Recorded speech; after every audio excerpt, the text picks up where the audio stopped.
नमस्कार, आप देख रहे हैं ट्राई सिटी न्यूज और मैं हूं आपके साथ आयुष चित्रांश। इंडिया न्यूज पर प्रतिदिन की बड़ी बहस में आज का मुद्दा है चंडीगढ़ से निर्बाध और सस्ती बिजली मिलने के बाद भी उद्योगों का पलायन हो रहा है। चंडीगढ़ में पुख्ता इंडस्ट्री पॉलिसी नहीं है। चंडीगढ़ शहर से इंडस्ट्री का पलायन होने की मुख्य वजह लीज होल्ड प्रॉपर्टीज हैं, क्योंकि लीज होल्ड प्रॉपर्टी की वजह से इंडस्ट्री चलाने वालों को बैंक से लोन नहीं मिल पाता है। वहीं कई अन्य सरकारी सुविधाएं भी लीज होल्ड प्रॉपर्टी की वजह से नहीं मिल पाती। इंडस्ट्रियल एरिया में करीबन 4000 प्लॉट हैं जिन पर छोटे बड़े उद्योग चलते हैं। इनमें करीब 3500 ऐसे प्लॉट हैं जो कि लीज होल्ड प्रॉपर्टी होने की वजह से प्रॉपर्टी किसी के नाम पर ट्रांसफर नहीं कर सकते हैं। वहीं इंडस्ट्रियल एरिया के प्लॉट के लिए कलेक्टर रेट अधिक हैं। उद्योगपति इससे सस्ती कीमत पर दूसरे राज्यों के मोहाली, बरवाला, डेराबस्सी, बद्दी जैसी जगहों पर जमीन खरीदकर इंडस्ट्री चलाना ज्यादा आसान समझते हैं। अब शहर के पॉल्यूशन डिपार्टमेंट की मनमर्जी भी शहर के उद्योगपतियों के लिए एक बड़ी समस्या है। उद्योग चलाने से पहले उद्योग स्थापित करने और फिर उद्योग चलाने के लिए कंसेंट मिलने में पॉल्यूशन डिपार्टमेंट से महीनों लगना एक बड़ी समस्या है। किराए पर प्लॉट को लेकर इंडस्ट्री चलाने वालों की आर्थिक कमर किराया भरने में ही टूट जाती है। डिपार्टमेंट के पास ऐसी कोई व्यवस्था नहीं है जो 24 घंटे या फिर 2-3 दिन के अंदर ही उद्योगपतियों को उद्योग चलाने का कंसेंट दे सके।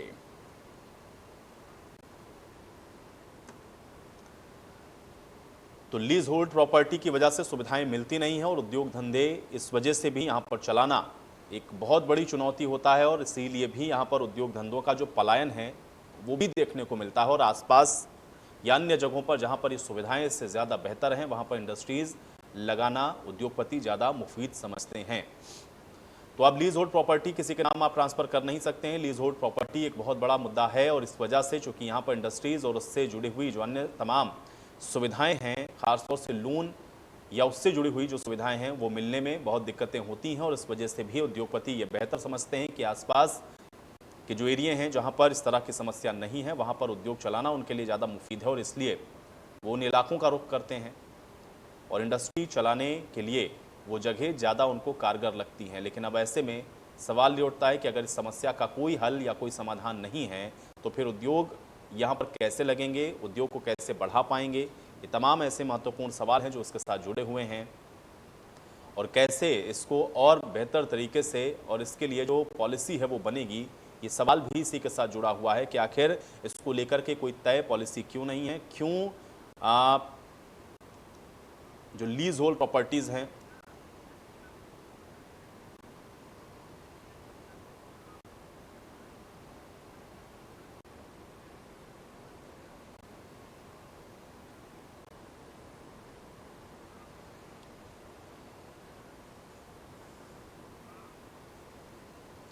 तो चलिए ट्राई सिटी में आज इसी पर होगी चर्चा। कुछ मेहमान मेरे साथ जुड़े, उनका परिचय मैं आपके साथ पहले करवा देता हूं। शिप्रा बंसल जी हमारे साथ जुड़ रही हैं, भारतीय जनता पार्टी की लीडर हैं। शिप्रा जी स्वागत है आपका। रूपिंदर सिंह रूपी जी हमारे साथ जुड़े हुए हैं, कांग्रेस के लीडर हैं। रूपिंदर सिंह रूपी जी आपका भी स्वागत है। और चंद्र वर्मा जी हमारे साथ जुड़े हुए हैं, इंडस्ट्रियलिस्ट हैं। चंद्र वर्मा जी आपका भी स्वागत है। और इस चर्चा को हमारे साथ ITV ग्रुप के चीफ एडिटर अजय शुक्ला जी आगे बढ़ाएंगे। Ajay ji, over to you. सभी का नमस्कार। इंडिया न्यूज पंजाब और हिमाचल में आपका स्वागत है।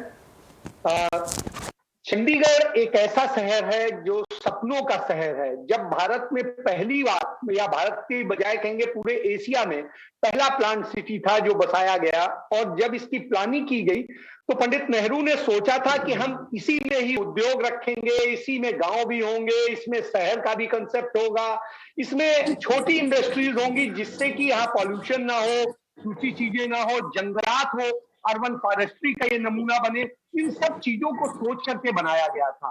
बहुत सारे उद्योग लगे और बहुत सारे प्रोत्साहन मिले। सब कुछ के बाद में अंत में आकर के आज ये काफी समय से यहाँ की इंडस्ट्री पलायन की तरफ जा रही है।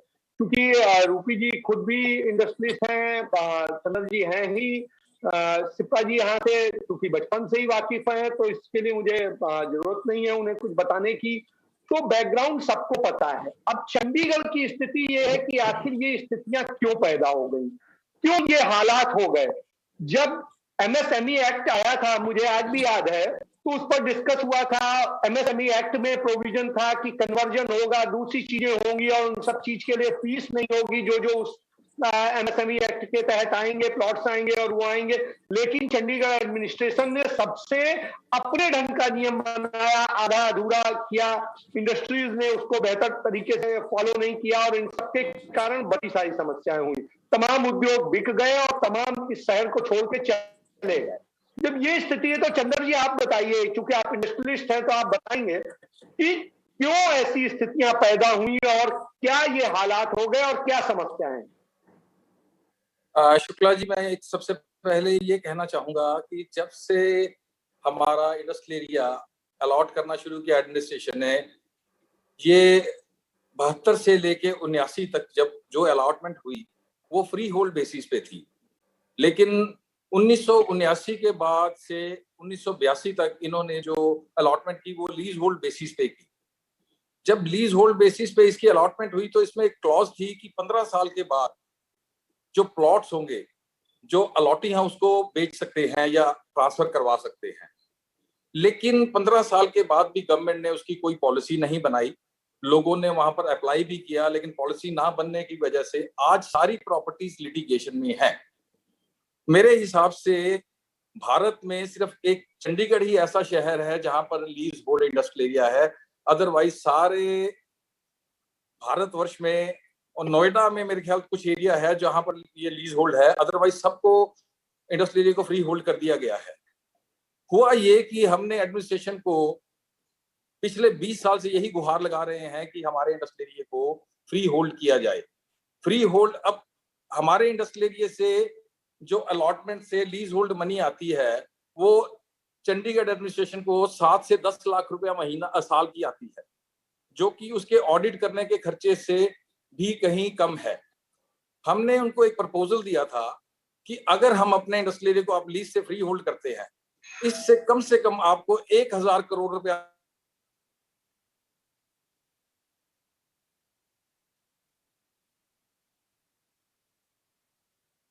आएगा, 70 लाख रुपया कम से कम हमें आपका इसका ब्याज आएगा 70 करोड़ का। पर एडमिनिस्ट्रेशन को पैसे की जरूरत नहीं है, लेकिन हमारे काम रुके हैं। जो प्रॉपर्टी है वो कम से कम 20-20 बार बिक चुकी है, वो भी एक ऑल्टरनेट अरेंजमेंट पे, अगर 100 रुपए के स्टैम्प पेपर के या जीपीए के ऊपर। अगर ये प्रॉपर्टियां फ्री होल्ड होती, इंडस्ट्रियलिस्ट को इसके ऊपर कम से कम लोन मिलने की सुविधा मिलती, और काम करने के लिए लोगों को कहीं प्लेज करना हो तो प्रॉपर्टी को प्लेज कर सकते हैं, मशीनरी लेनी हो। अब प्रॉपर्टियां तो उनके ग्रैंडफादर ने खरीदी थी, उसके बाद उनके बच्चे, उनके बच्चों के बच्चे, डिविजन्स हुए। उन डिविजन्स की वजह से अब देखिए कि प्रॉपर्टी मैं रूपी जी के पास जानना चाहूंगा। रूपी जी, समस्या को बेसिकली बताया है जिस तरीके से चंद्र जी ने। आप खुद भी इंडस्ट्रियलिस्ट एसोसिएशन के अध्यक्ष रहे हैं, आपको खुद भी बहुत सारी चीजें वाकिफ है, लेकिन आप बताइए, आपकी पार्टी सबसे ज्यादा समय तक सत्ता में रही, एडमिन में रही, सब कुछ रही, और उसके बावजूद आपकी पार्टी ने उन समस्याओं का हल क्यों नहीं किया? आप भी अध्यक्ष रहे जब इंडस्ट्री एसोसिएशन के, कांग्रेस पार्टी के भी आप इंडस्ट्री एसोसिएशन के रहे, और इन सब के बाद आपने क्यों नहीं उसे उठाया? आपने क्यों नहीं सही किया? आज ये समस्या आपने सॉल्व की होती तो शायद ये स्थितियां नहीं होती। जी रूपी जी बताइए। शुक्ला जी, पहले तो सबको नमस्कार। शुक्ला जी, ये इसमें थोड़ा सा मैं कहूंगा कि जब कन्वर्जन चंडीगढ़ में शुरू की थी इंडस्ट्री एरिया में, तो हमारे जो होम सेक्रेटरी थे उस टाइम, उन्होंने 20,000 रुपए कन्वर्जन से शुरुआत कर दी थी कि इसको कन्वर्ट कर लीजिए, और हमारे बहुत सारे इंडस्ट्रियल ने बगैर कुछ सोचे समझे कन्वर्जन के लिए पैसे देने शुरू कर दे चंडीगढ़ की। जबकि अक्टूबर 2006 को तब शायद आपकी सरकार थी। जी, एमएसएमई एक्ट पास हुआ था, बिल पास हुआ था, और उसमें क्लियरली किया गया था कि जो डेली नीड बेसिस पे चेंजेस आती हैं, जो एक इंडस्ट्री किसी दादे ने लगाई है, आज की डेट में पोता नहीं करना चाहता, तो उसको चेंज कर सकते हैं, और उसमें बहुत सारी चीजें थी। तो 2009 में जब ये इन्होंने कन्वर्जन फीस दोबारा बढ़ाई, 30,000 रुपए लेके गए, तो मैंने प्रोटेस्ट किया था, और वो प्रोटेस्ट आपको शायद याद भी होगा कि यहाँ पे चंडीगढ़ में यशवंत सिन्हा जी आए थे उस टाइम, मैंने उनको एक लेटर भी दी थी, और उस टाइम चेयरमैन थे श्री वीरभद्र जी एमएसएमई एक्ट के। उन्होंने वहां से डायरेक्शंस दी इमीडिएटली चंडीगढ़ एडमिनिस्ट्रेशन को कि इसको चेंज किया जाए और एमएससी एक्ट को लागू किया जाए। और फिर भी चेंज नहीं हुआ। फिर भी चेंज नहीं हुआ क्योंकि यहाँ पे जो एडमिनिस्ट्रेशन थी उनको पता ही नहीं था कि एमएससी एमई एक्ट लागू हुआ है और वो कन्वर्जन फीस नहीं ले सकते। और इसके बाद बड़ी ह्यू एंड क्राई हुई थी एडमिनिस्ट्रेशन और मेरे इनके साथ। पर उसके अलावा हम जब आज के जो प्राइम मिनिस्टर अपना वाइस प्रेसिडेंट है मिस्टर वेंकैया नायडू जी के पास भी गए, उनसे भी डायरेक्शंस लेके चंडीगढ़ होम सेक्रेटरी और एडवाइजर को दी गई। लेकिन यहाँ के जो सरकारी मुलाजिम है वो आते हैं सिर्फ फाइल ऊपर नीचे तो करते रहते हैं। ये तो आपकी पार्टी की असफलता है कि अपने नौकरों से वो काम नहीं ले पाती है। भाई एक बार कहिए, बड़ा बाबू हो या छोटा बाबू हो, आप काम नहीं ले पाए इसका मतलब आपकी पार्टी काम नहीं ले पाई, नहीं करा पाई। देखिए, एक ढंग होता है एडमिनिस्ट्रेशन के साथ झुलझने का, और उसमें मैंने चंद्र जी के साथ भी हम लोग गए थे, एडवाइजर साहब से उस टाइम के शर्मा जी थे, उनके साथ बैठ के बातें भी की थी और उन्होंने बड़ी सारी बातें मानी भी और लागू भी की हैं। लेकिन कुछ हमारे इंडस्ट्रियलिस्ट ने जो कन्वर्जन फीस ऑलरेडी दे चुके थे, वो उन्होंने जाके पीछे से चिट्ठी दे दी, नहीं जी इसको अगर आपने कर दिया तो हमारे जो पैसे दिए हुए हैं वो कैसे वापस आएंगे। तो ये तो इसका मतलब है समस्या की जड़ खुद इंडस्ट्रियलिस्ट ही है। कुछ हद तक मैं मानता हूं कि इंडस्ट्रियलिस्ट हैं, क्योंकि ये मिलकर नहीं चले। अभी इन्होंने केस डाले हुए हैं, अभी हाई कोर्ट में केस चल रहा है इनका, लेकिन कब तक रिजल्ट आता है वो लगभग कुछ नहीं कहा जा सकता। मैं सिप्रा जी के पास जाऊंगा। सिप्रा जी, आपने दोनों चंद्र जी ने कहा ये समस्या थी, ये कांग्रेस पार्टी उनको पूरी तरीके से हल नहीं कर सकी। अब आपकी सरकार है 7 साल से आपकी सरकार है, आपका एडमिन है, आपने इनकी समस्या हल करने के लिए कुछ क्यों नहीं किया? ये किया है तो क्या किया है? जी नमस्कार। पहले तो अजय जी बहुत बहुत धन्यवाद यहाँ पे आमंत्रित करने के लिए, और मेरे साथीगण सभी को नमस्कार मेरा। शुक्ला जी, पहले मैं अगर जो बात हो रही है मैं उसके अगर थोड़ा सा इतिहास में अगर जाए, जैसे आपने कहा कि हाँ मेरा बचपन में यही, तो अगर हम चंडीगढ़ की बात करें, पहली बात तो चंडीगढ़ का पेरीफेरी एरिया जो हम एरिया जानते हैं वो बहुत कम है, 114 किलोमीटर। और चंडीगढ़ ज्योग्राफिकली कभी भी इंडस्ट्री सेटअप के लिए उस कारगर या उतना पुख्ता नहीं है जितनी बाकी स्टेट्स हैं। तीसरी बात, और समय हम नेहरू जी का धन्यवाद करते हैं कि चंडीगढ़ आज भी एक प्लांट सिटी है। चंडीगढ़ के साथ बेंगलोर भी स्थापित किया गया था, पर फिर भी चंडीगढ़ ने अपनी हेरिटेज, अपनी हर इंफ्रास्ट्रक्चर को, सिविल को, सबको मेंटेन करके रखा है। पर आज के समय में जिस हिसाब से पॉपुलेशन बढ़ रही है, जिस हिसाब से जरूरतें बढ़ रही हैं, आप देख सकते हैं कि चंडीगढ़ के आसपास कितनी कॉलोनीज बढ़ गई है, विलेजेस भी हो गए हैं, तो उस हिसाब से एरिया धीरे धीरे कम होता जा रहा है। अब मैं बात जी पलायन की बात में, पहली बात तो पलायन हो नहीं रहा है, ठीक है जी। तीसरी बात, अभी रूपी जी ने कहा कि जी हम लोगों ने आपने सवाल किया कि उस टाइम कांग्रेस की, बिल्कुल 2006 की इन्होंने बात करी तो तब भी इन्हीं की सरकार थी। आज से 2015 तक इन्हीं की सरकार रही है। 2014 में एमपी आए हैं, पर नगर निगम की अगर हम बात करें तो 2015 तक इनकी रही है। और दूसरी बात अगर हम करें, यहाँ पे आपने पूछा कि जी बीजेपी ने क्या किया। आज अगर रेजिडेंशियल प्रॉपर्टी को अगर लीज होल्ड से फ्री होल्ड करवाया है तो ये सिर्फ और सिर्फ हमारी माननीय एमपी किरण मैम जी की वजह से हुआ है, हमारे पूर्व अध्यक्ष संजय टंडन जी की वजह से हुआ है। और आज भी आप देखेंगे अप्रैल 2021 का ही हमारे एडवाइजर सर का, परिदा सर की एक स्टेटमेंट है कि स्टैंडिंग कमेटी में वो उसके लिए कमर्शियल प्रॉपर्टी को भी करने के लिए अप्रूवल जा चुकी है और वो जल्दी ही अप्रूव हो जाएगी। और ये सिर्फ और सिर्फ किसकी वजह से हो रहा है? भाजपा के प्रयासों की वजह से। चंद्र जी मैं चंद्र जी के पास आऊंगा। चंद्र जी, सिप्रा जी ने कहा आज जो हो रहा है, बहुत सारी चीजें करी है, इन्होंने गिनाया कि किस तरीके से किया है। उन सब चीजों के कारण जो है आपको इंडस्ट्री कोई पलायन नहीं कर रही है, कोई ऐसी स्थिति नहीं है, सब बेहतर है। और चीजों को जहां पर कुछ है उसको सही दिशा में करने के लिए प्रस्ताव भेजे जा चुके हैं। तो ऐसे में आप क्या कहेंगे, कितना वो सही बोल रही है और कितना हुआ है और कितना बाकी है? जी चंद्र शुक्ला जी, प्लान की बात तो ये है कि यहाँ से 30% इंडस्ट्री जा चुकी है, जो कुछ मोहाली में, कुछ डेराबस्सी में, कुछ दूसरे बद्दी में, कुछ इस तरफ से इंडस्ट्री जा चुकी है, क्योंकि यहाँ पर रूल्स इतने स्ट्रिक्ट हैं, लोगों को प्रॉपर्टी के ऊपर लोन नहीं मिलता, किराए पे हैं तो किराए महंगे हैं वहां पर। अब देखिए हमारे यहाँ पर जो चीजों के कलेक्टर रेट्स हैं, हमारे यहाँ पर 65,000 रुपए पर स्क्वायर यार्ड है, और साथ में मोहाली पड़ता है, उसका 6,000 रुपए स्क्वायर यार्ड है। अब आप बताइए, किसी ने प्रॉपर्टी ली, यहाँ पर प्रॉपर्टी क्यों लेगा? मोहाली में एफएआर उनको 3 मिलता है, हम यहाँ पर एफएआर 0.75 है। अगर उसको 0.75 से 1 करना है तो उसका भी इन्होंने रेट जो पहले 200 रुपए स्क्वायर फीट था उसको बढ़ा के 3400 रुपए स्क्वायर फीट कर दिया है। सुंदर जी, मैं आपकी बात से एग्री करती हूँ, पर मैं इसी के साथ ऐड ऑन करना चाहती हूँ कि आप चंडीगढ़ की ज्योग्राफिकल सिचुएशन या उसकी जगह को भी ध्यान में रखिए। अगर सिप्रा जी आपके तो पास अभी फिर आऊंगा, सिप्रा जी आपके पास आऊंगा, 1 मिनट उन्हें बोल लेने, फिर आपके पास आता हूँ।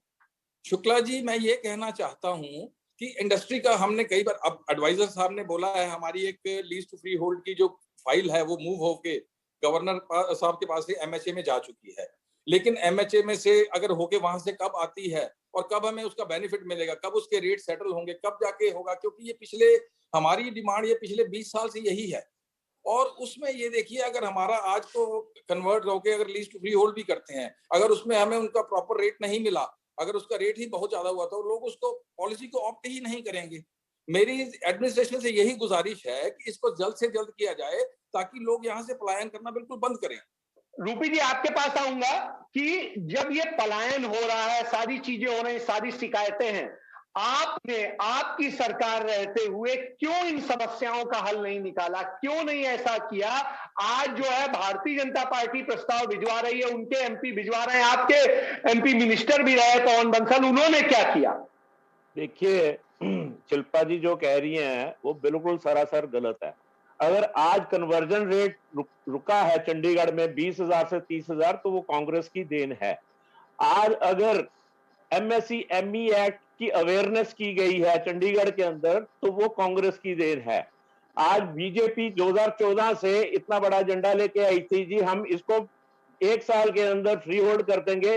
दिल्ली यूटी पैटर्न पे चलता है, चंडीगढ़ यूटी कभी कहते हैं दिल्ली पैटर्न पे चल रहा है, तो आज तक दिल्ली में सारी प्रॉपर्टीज अपना फैक्ट्री इंडस्ट्री एरिया फ्री हो चुका है, तो चंडीगढ़ क्यों नहीं हो रहा है? कभी तो ये लेते हैं चंडीगढ़ की दिल्ली पैटर्न पे चलना, कभी चलते हैं पंजाब पैटर्न पे चलना।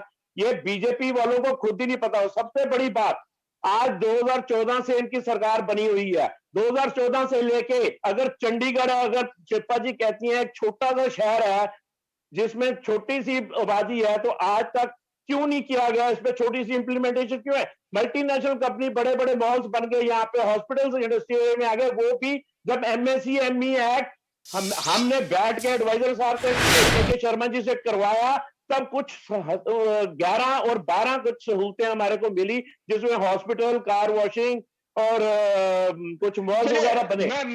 मैं आता हूं सिप्रा जी आपके पास कि जब जिस तरीके से रूपी जी कह रहे हैं उन्होंने बहुत सारी छूट दिलवाई थी और किए थे, प्रधानमंत्री जी ने भी यहाँ पर जब रैली की मीटिंग करी थी तो कहा था कि हम इंडस्ट्रीज को, यहाँ की जो लोकल इंडस्ट्री है उसको बूस्ट देंगे और उसके लिए पैकेज भी देंगे, और कहा था।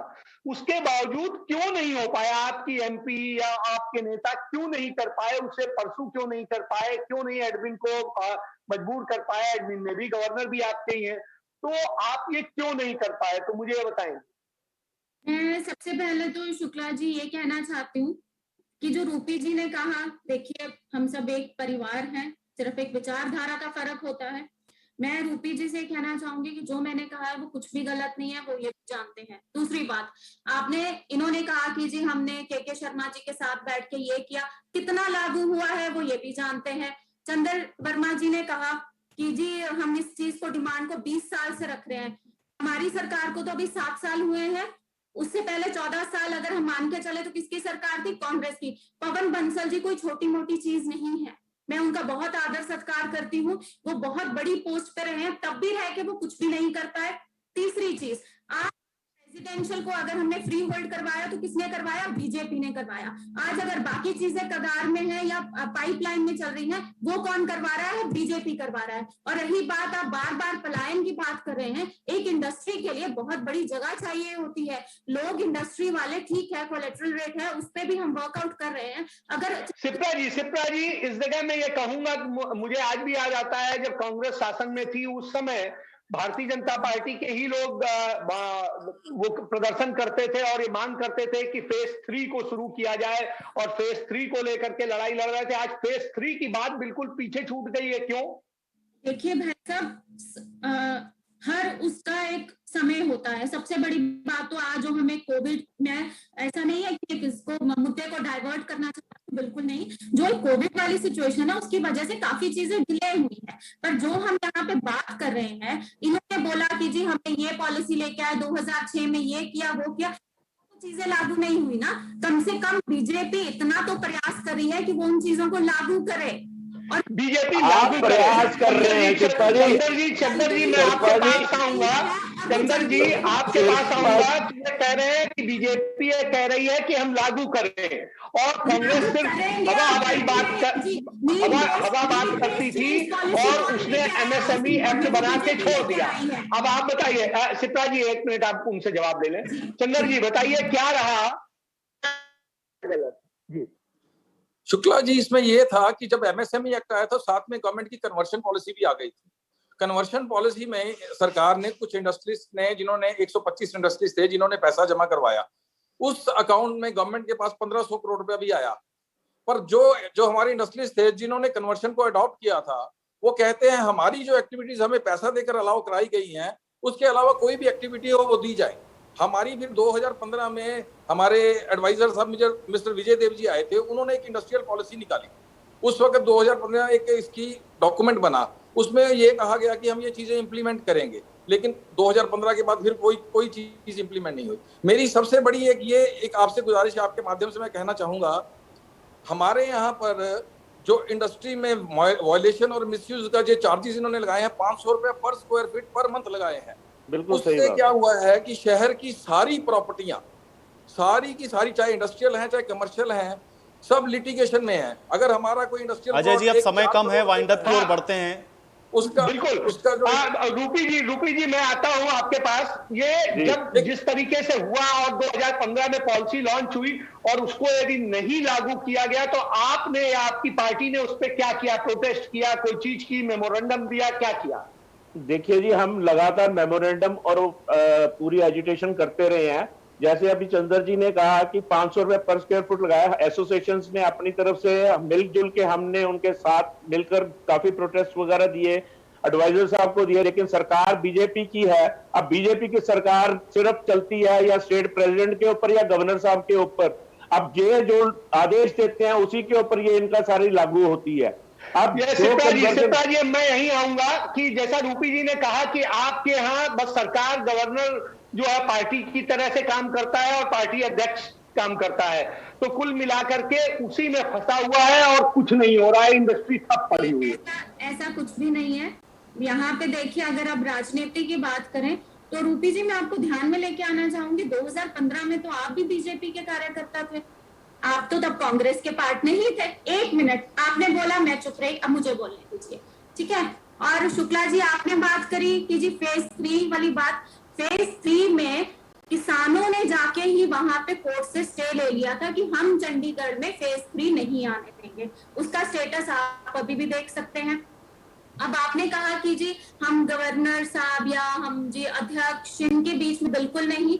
हमारी पार्टी कार्यकर्ता को देखती है और राष्ट्रवाद है, ना कि परिवारवाद। मैं फिर कहना चाहती हूँ, ना कि ये परिवारवाद। चलिए, सिप्रा जी कह रही है कि भारतीय जनता पार्टी राष्ट्रवाद को लेके चलती है, वो काम करना चाहती है, वो किसी परिवारवाद पे काम नहीं करना चाहती है। लेकिन चंडीगढ़ में इंडस्ट्रियलिस्ट की समस्या खड़ी हुई है, उसे दूर होना चाहिए, और उसको दूर करने के लिए भारतीय जनता पार्टी की नीति सरकार है, उनका प्रशासन है, तो उनकी जिम्मेदारी बनती है कि वो नैतिक रूप से इसे सही कराए और इसके लिए आगे कदम बढ़ाए।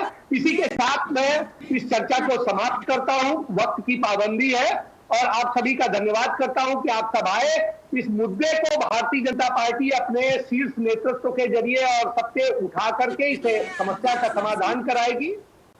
और चलिए इसी के साथ ट्राई सिटी में इस बुलेटिन में मेरे साथ फिलहाल इतना है।